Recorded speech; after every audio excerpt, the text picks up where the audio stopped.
वाणी मंथन, तीसरी आंख का राज और मैले से शुद्ध का परिवर्तन। तारीख द 19th of April 2026। स्थान त्र्यंबकेश्वर। मुख्य विषय, अब मैले मेरे को शुद्ध मेरे में परिवर्तन करो। मुख्य सार, स्व परिवर्तन से सृष्टि परिवर्तन। आज की वाणी में शिवपिता समझा रहे हैं कि जब आत्मा की तीसरी आंख खुलती है तो उसका अपना विश्व बदलता है, लेकिन जब परमात्मा की तीसरी आंख खुलती है तो पूरी सृष्टि पर स्वर्ग उतर आता है। मुख्य बिंदु, विस्तार और उदाहरण सहित। 1. त्र्यंबकेश्वर और त्रिनेत्री का रहस्य। विस्तार। त्र्यंबकेश्वर का अर्थ है 3 आंखों वाला त्रिनेत्री और 3 देवताओं का ईश्वर। तीसरी आंख कोई शारीरिक आंख नहीं है, बल्कि ये त्रिकालदर्शी बनने की बुद्धि है जो तीनों कालों को जानती है। उदाहरण, जैसे 2 आंखों से हम केवल वर्तमान और स्थूल दुनिया को देखते हैं, तीसरी आंख से हम आत्मा, परमात्मा और सृष्टि के आदि मध्य अंत के गुप्त राज को देख सकते हैं। 2. मैले मेरे का त्याग। विस्तार। मेरा मेरा कहना ही गंदगी मैला है। जब हम मैं और मेरा देह के अर्थ में कहते हैं तो आत्मा मैले कपड़ों की तरह हो जाती है। अब इसे शुद्ध मेरा तो एक शिवपिता में बदलना है। उदाहरण, जैसे मैले कपड़े को साफ करने के लिए साबुन की जरूरत होती है, वैसे ही आत्मा को साफ करने के लिए सब कुछ तेरा और मेरा तो एक शिवपिता की धारणा जरूरी है। 3.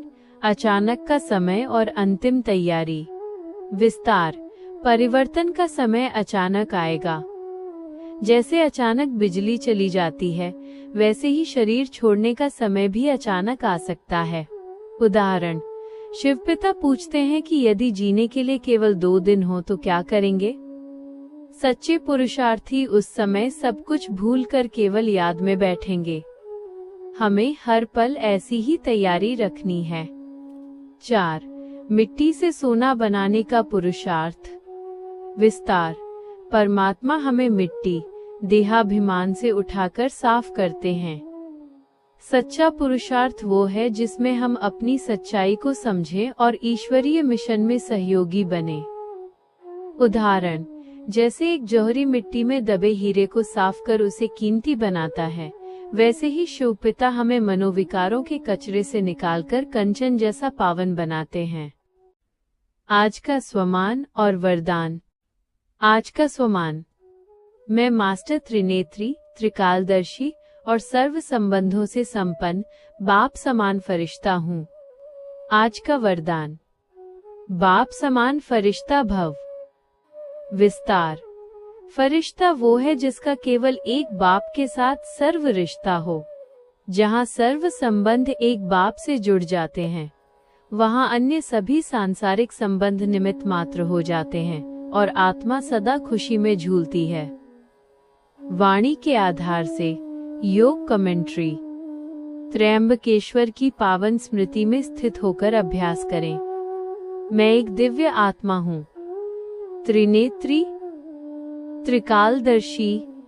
मुझ आत्मा की तीसरी आंख खुल गई है। मैं स्वयं को और अपने पिता को देख रही हूँ। मैं देह के मैले मेरे को त्याग कर शुद्ध शिव पिता के रंग में रंग रही हूँ। मस्तक के बीच चमकता मैं सितारा, मिट्टी के भान से निकलकर सोना बन रही हूँ। अनुभव करें, शिव पिता की तीसरी आंख खुल गई है। मुझ पर और पूरी सृष्टि पर स्वर्ग की दिव्य किरणें बरस रही हैं। पुराने संस्कारों और विकारों का विनाश हो रहा है। मैं एक फरिश्ता हूँ, उड़ रही हूँ, सर्व संबंधों से मुक्त, केवल एक बाप के साथ। मैं शुद्ध हूँ, मैं पावन हूँ, मैं बाप समान हूँ। ओम नमः शिवाय।